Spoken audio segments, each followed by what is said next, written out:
یہ ہے song missile, ایک ایسا میزائل جو اس وقت دنیا میں کسی بھی ملک نے نہیں بنایا، بلکہ یہ ایران کی ایجاد ہے اور اس کا پہلا تجربہ 17 اور 18 جون کو کیا گیا۔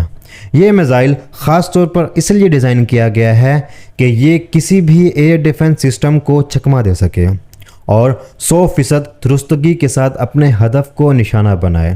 آج 18 جون کو ایران نے انہی سونگ میزائلوں کے ذریعے اسرائیل پر حملہ کیا ہے۔ اسرائیل کے ایئر ڈیفنس سسٹمز ان میزائلوں کو روکنے میں مکمل طور پر ناکام ہو چکے ہیں۔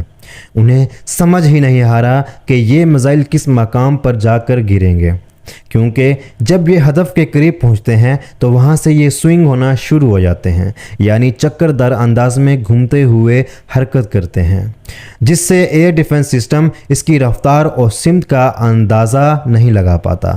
یہی وجہ ہے کہ ان میزائلوں سے ہونے والا نقصان دوگنا ہو جاتا ہے۔ ایران نے پہلے ہی خبردار کر دیا تھا کہ اگر ہم پر حملے کی نوبت آئی تو ہم ایسے میزائل استعمال کریں گے جو دشمن کو ناقابل تلافی نقصان پہنچائیں گے۔